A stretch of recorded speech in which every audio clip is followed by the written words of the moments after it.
Hey everybody, welcome to Cut, Transform, Glue. And the big question that came to my mind when I saw this big hamster running ball was, can I make something with it? But not only that, can I make it look cool by the end of the process, and not just like a bunch of gribblies glued on the surface of a plastic sphere?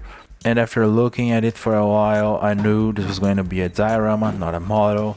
And so this is why I'm starting this build from the base, which is not what I usually do. Chatting with my patrons on the Discord channel, the idea of making a supercomputer came up, and I felt inspired to face the challenge. But even before that, I knew that I wanted this big sphere to be kind of sunk into the base, and so this is why I made that hole right there in the middle.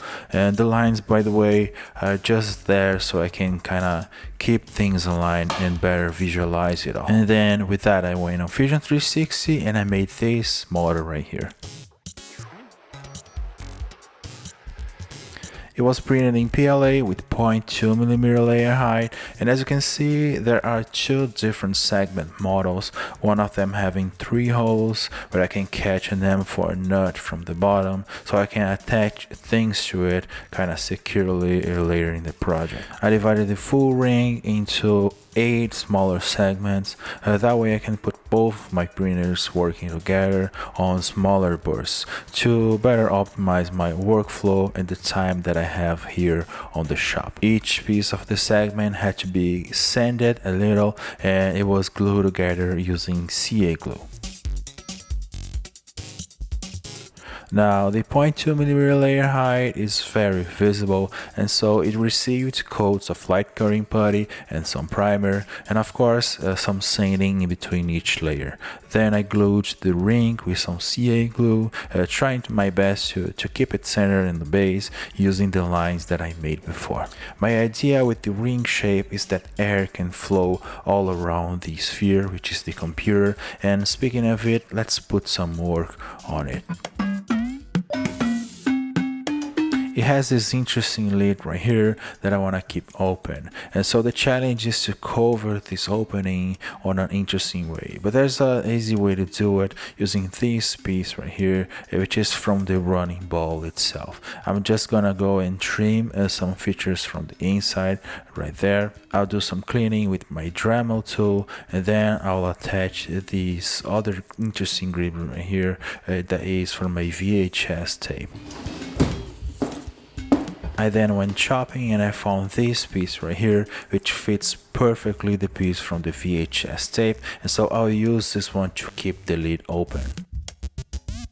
But before I cover the hole in the top, I need to make an opening, and so I can service it from the inside on the bottom. And I'm not gonna lie, it was kind of nerve-wracking. As you can see, the plastic is not that solid and it wobbles a lot.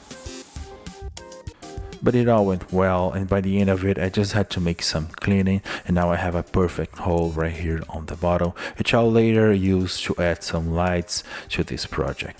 Yeah, that's right, this will be my first project with some lights on it. I'm excited. Now I need to find a way to attach and secure the ball, the computer, to the base, and so I made this piece right here. As always, I've included a spot right there in the middle where I can fit an M4 nut. By this point, you guys are tired of hearing me say this. And there's a hole right there in the middle. As you can see, an empty spot where I can put a gribbly. As I always do, I like to combine 3D printing and some cool looking gribblies. I glued one to each side of the sphere, and the idea right here is that I can put like a couple of arms securing the sphere to the base. I also added some pieces to the top lid, as I like to do, a sandwich of Gribbly's 3D printed pieces in acrylic, and this is the result.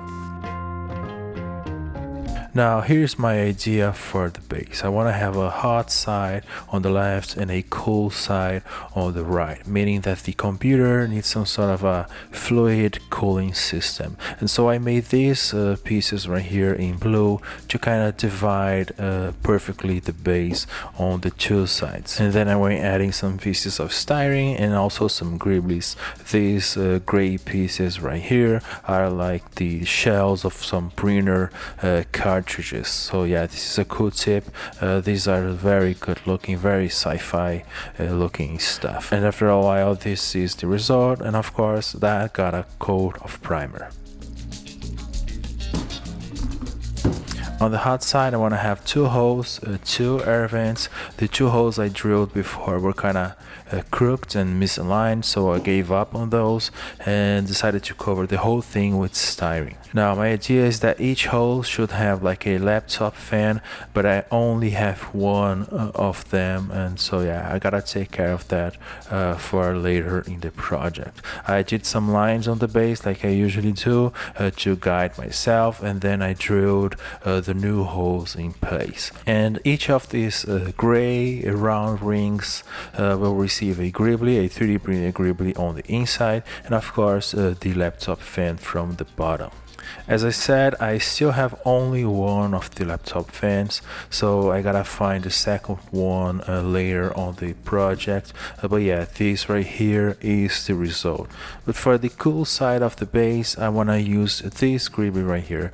I feel like this piece looks very interesting, and it gives me like many opportunities to put some interesting tubes going in and out of it. That piece also received some attention, some love, and I added like some rings of acrylic and some other gribblies to it, and then I glued it on the base right there on the other side.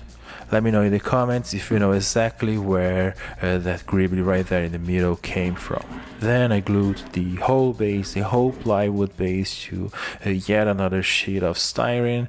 I added some screws here and there to keep everything nice and secure, and this is the result so far.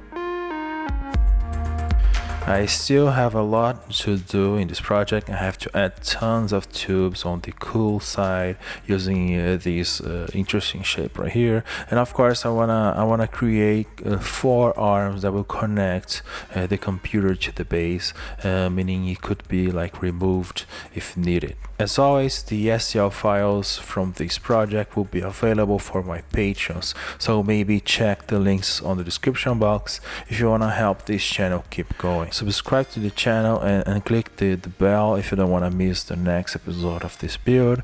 And as always, thanks for watching.